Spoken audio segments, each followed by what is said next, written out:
जिन्दगीमा यति धेरै मान्छेहरू पनि भेटिन्छ कि अनौठो क्या, जुन कुरा सोचेको पनि होइँदैन हामीले। अरूलाई भने ज्ञान गुणका कुरा दिने, अनि त्यो आफूलाई चाहिँ हेर्दैन कि मैले चाहिँ के गरिरहेको थिएँ, के गरिरहेको छु भनेर त्यो अरूलाई मात्रै भन्ने हो क्या। यति भन्दै फेरि पनि स्वागत छ मेरो सानो यो मिनी ब्लगमा। यहाँ चाहिँ अब म खाना खाइवरी एकछिन रेस्ट गरेर उठेर यहाँनिर अब फ्रेस हुन थालेँ, किनभने काम त यहाँ फुचिएर चाहिँ एउटा माछा थियो कि दिचेनले चाहिँ, अनि त्यो माछा हेर्दै बसिरहेको छ कि वाङ्गेर उनीहरू। अनि यहाँनिर मेरो रक्सी लानु पनि थियो नि त ठेक्कामा। अब हाम्रो चाहिँ घरैमा बनाउँछौँ, अनि यहाँ रक्सी चाख्दैछु कस्तो के यो चाहिँ एकदम कडा रहेछ र मुखै बिग्रियो। चाखेर त लानै पर्यो, भरे फेरि उनीहरूले कम्प्लेन गर्छ नि त मिठो भएन यहाँ त्यहाँ भनेर। त्यही भएर हामीले चाहिँ यो चाखिएर नै लानुपर्छ। बिहानै बनाइरहेको थियो। अनि यहाँनिर रक्सी भर्दैछु। रक्सी भरिसकेर यहाँनिर अब छिट्टै गरी जानुपर्ने मेरो चाहिँ सानो काम थियो दमक जानलाई। अनि यहाँनिर सामानहरू भन्दा नि दमकमा गएर चाहिँ मेरो त्यो फर्म भर्नुपर्ने थियो कि अस्ति नै भरेको फर्महरू चाहिँ भएको थिएन। त्यही भएर यहाँनिर कुखुराहरूलाई चारो दिएकै थिइनँ। यिनीहरू चाहिँ यति धेरै चारो खान्छन् नि यहाँनिर। यो चाहिँ लोकल गिरिराज मैले दुईवटा एकै ठाउँ लाएर यहाँनिर पालिरहेको छु। अनि यहाँनिर यो चारो दिइसकेर पानी पनि दिनुपर्छ। त्यो चारोले चाहिँ यति धेरै तिर्खा लाग्दो रहेछ कि कति धेरै खान्छ भने चारो यिनीहरूलाई दिँदा वाक्कै लाग्ने कि एकछिनमै खानु खोजेको गर्छ चारो।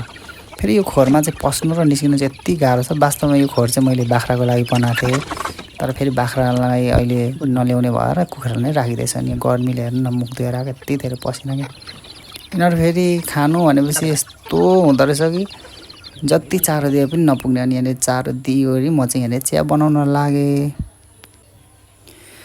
यहाँ चिया बनाउनलाई दुध अलिक कम भएर फेरि पनि दुध थपेँ, किनभने हामी चाहिँ चिया बाक्लो खान्छौँ होइन। अब सबैले पकाउने आफ्नो तरिका हो। मलाई चाहिँ अब चिया भनेको चाहिँ एकदम बाक्लो भरसक, पानी चाहिँ थोरै मिसाएर, दुध ज्यादा, रङ कडा, अनि चिनी चाहिँ एकदम कम। म धेरै खाँदिनँ, मन पर्दैन गुलियो।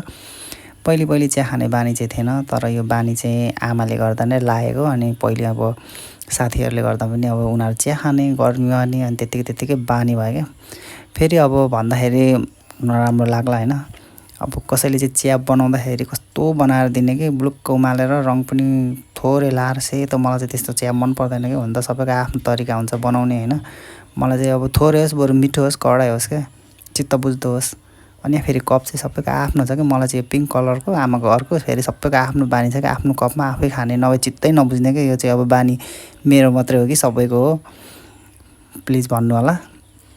अनि यहाँनिर हामी चिया खाँदैछौँ, आमालाई दिएँ पङ्खामा। यहाँनिर आमासँग हिजो मेरो भर्खर डिस्कस परेको थियो क्या। आमालाई चाहिँ फेरि टेन्सन हुँदो रहेछ, यहाँनिर गोरी जाँदैछ, अब आउँदैन, उतै जान्छ काठमाडौँबाट। अब यहाँ लुगा लिन आएको, अब काठमाडौँ गएर उतै बस्छ, ज्वाइँले लान्छ भनेको। आमालाई यति धेरै पिर उसको नातिनी जान्छ भनेर चाहिँ।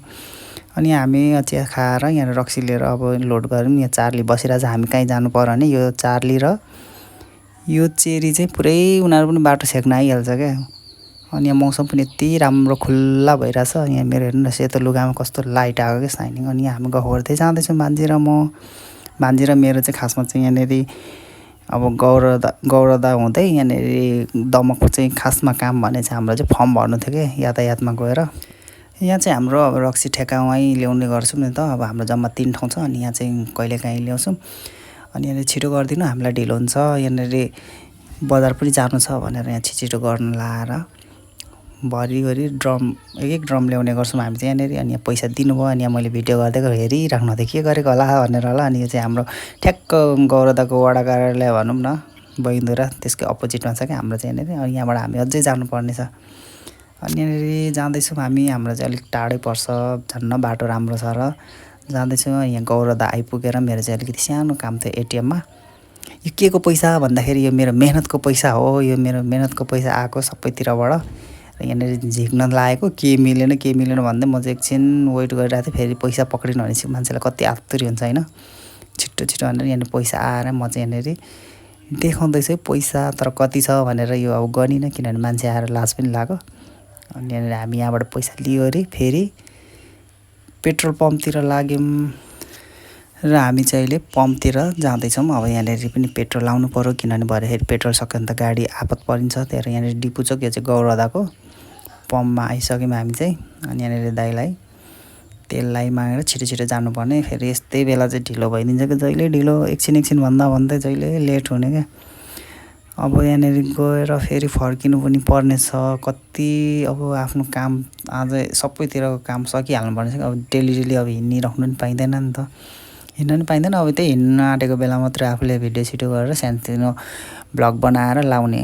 अनि यहाँ मौसम हेर्नु कति सफा क्या, बादल लागेको है। मेरो फेरि कम्युनिकेसन कति मिनेको वाइट टी सर्ट, वाइट बादल। अनि यहाँ भान्जीले आफ्नो पनि भिडियो गर्दैछ, किनभने पछाडि बसेर भान्जीलाई चाहिँ भिडियो गर्दै गर्नु है भनेर भनिरहेको थियो नि त। अनि बिचरा उसले गर्दैछ।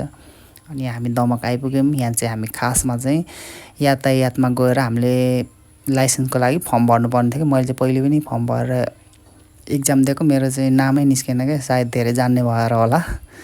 अनि यहाँनिर भान्जीलाई पनि फर्म भर्न जाउँ, दुईजनाकै भर्नुपर्छ एकैचोटि, इक्जाम दिनु पनि सँगै हुन्छ भनेर यहाँ अर्पित फोटो स्टुडियोमा आयौँ। तर के गर्नु, दुःखद खबर, यहाँनिर फर्म त भर्दो रहेछ तर अहिले यो नयाँ नियम रुल्सले गर्दाखेरि त्यहाँनिर नामै कुन डेटमा आफूले इक्जाम दिने त्यो डेटै अप्सन आफूले छान्नु नपाउने छ। र फेरि हामी फर्क्यौँ, बरु यातायातमै जानुभयो भने तपाईँहरूलाई सजिलो हुन्छ भनेर भन्नुभयो र हामी चाहिँ यहाँबाट फर्क्यौँ।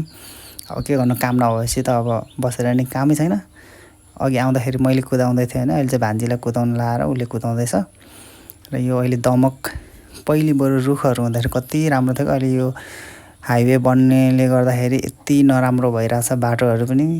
त्यही माथि बाटो भत्काएर बिगारेर त्यस्तै।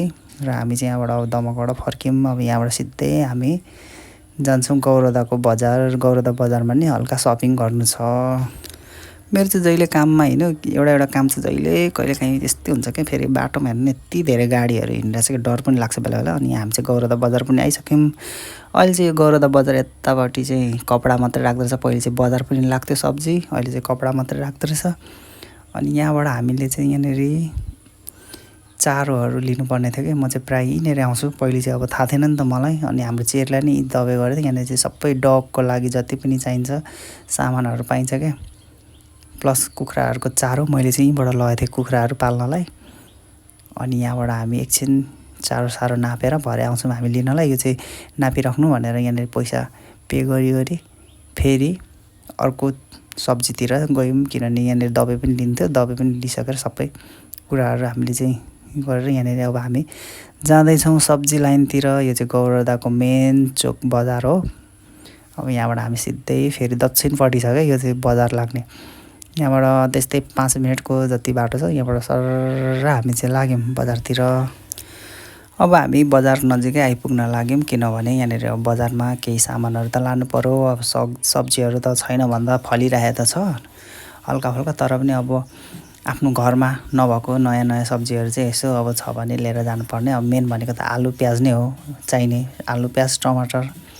अनि यो चाहिँ गौरदा बजार हो। यो बजार पनि यति ठुलो लाग्दो रहेछ। यहाँ चाहिँ आइतबार र बिहिबारको दिन लाग्छ।